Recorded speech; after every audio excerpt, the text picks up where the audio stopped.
Hello, and welcome to Let's Talk Spoop. I'm your host, Don, and today we're going to talk about The Doll 2, which is an Indonesian film on Netflix. For those of you who watched last week's video, this is the sequel to last week's video.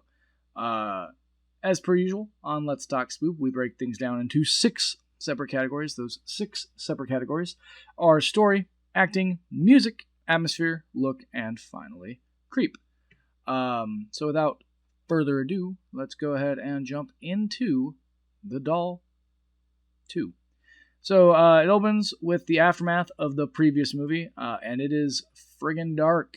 So the demon child from the previous movie murders a bunch of people, including making the Warren family knockoff's daughter break her own neck. It is brutal.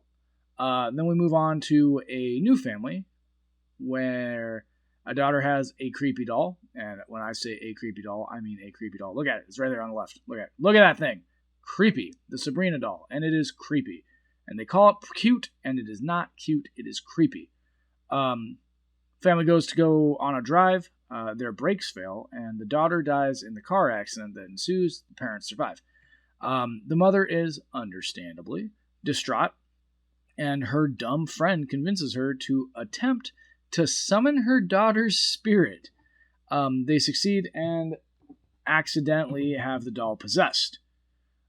Things go bad from there. This is a much more original story than the first one. It's not as much of a knockoff, but it is not quite, the atmosphere is not quite as engaging. So 3 out of 5 for The Doll 2. Acting. So we get the Warren family knockoff. The acting is a little bit better in this one than the previous one. So 3 out of 5 for acting. Music, nothing special. Does the job. 2.5 out of 5 for music. Atmosphere. As I said earlier, it's not quite as engaging as the first movie, but it still makes you root for some characters and hate other characters, and you get into it still. So 3 out of 5 for atmosphere. Look, nothing special aside from that super creepy doll, but there's no noticeably horribly bad special effects as there was in the first one. So that's good. So 2.5 out of 5 for look. Creep. It's creepy enough to make you jump, but not too special. The story was probably the best part. It was not a bad story, fairly engaging. So 2 out of 5 for the creepiness factor. Supposedly this is based on a true story. They, at the very, very end in the credits, they show news clippings from it. So that's kind of cool.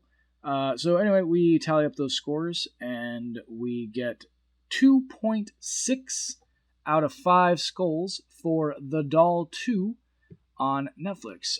As I said earlier, this is the second in the trilogy of doll films, so stay tuned for the third review for Sabrina, which is the third movie, and it's named after the doll for some reason. Okay, bye.